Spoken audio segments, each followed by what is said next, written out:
Hey guys, Mike Turek here with Medic Materials, and welcome back to another 2-Minute Tuesday exclusively on the Medic Materials Facebook page and Facebook group. Guys, today we're going to be talking all about cardiac tamponade and Beck's Triad.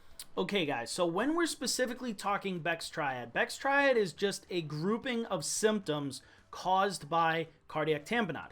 Cardiac tamponade is a very serious condition that really, it's hard to notice first, and second, it's almost impossible to treat via EMS. Some aeromedical companies can actually do the treatment needed for cardiac tamponade. However, typically it's only on cardiac arrest patients. So even they, a higher level of care, have trouble in the field treating this. So the best way to treat this is get them to the hospital, okay? Noticing it, seeing the symptoms, seeing the possible cause, and getting them to the OR. That's what these guys need. So, cardiac tamponade, all it is, and I know I just made that sound so easy, all it is, so you have the epicardium, the myocardium, and the endocardium layers of muscle within the heart. But the muscle itself, the heart muscle itself, is contained in a sac.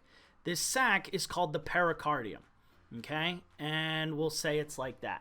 And what happens in cardiac tamponade is there is a buildup of fluid within this pericardium. And what it does is it puts pressure onto the heart muscle itself, on this epicardium, okay? And ultimately, this pressure gets so great that the filling ability, the preload ability of the heart becomes less and decreased. So the heart can't fill properly, which means it cannot push out enough blood. The contractility is okay. It just can't perfuse the body because it's not getting enough it's not getting enough blood within the heart. Okay, so the first thing that you guys are going to see in this Beck's Triad is hypotension. Okay, hypotension is caused by this decreased preload. Okay, if the heart can't fill because it's getting smushed, what happens? Not enough blood is going to get in it, not enough blood's going to go out of it each beat, hypotension occurs, right? Decreased preload. The second thing that you're going to see is JVD, or jugular venous distension. And what that is caused by is that preload not being able to get into the heart. So what it does is, instead of going into the heart, it goes back up and back down the superior and inferior vena cavas. Okay, you can't really tell on anything going down the body, but you can tell going up the body. So more blood going back up the superior vena cava will eventually get to the jugular veins, and it will sit there, causing the JVD.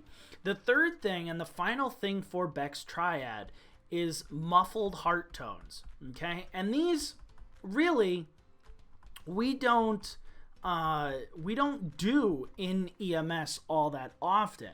So what you're going to do is you're going to take your stethoscope, you're going to listen over the heart, and you're going to listen for that thump, thump, thump, thump, thump, like you should hear.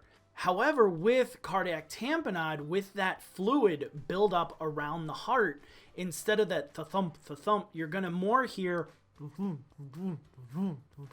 you're going to hear it being muffled, solely because now that sound has to go through all of that fluid, okay? Again, not so much that we can do. Treat the symptoms, give them oxygen, make sure they're perfusing properly to the body's brain and other organs, and get them to a hospital that has surgical services and cardiac services that warrant this type of care.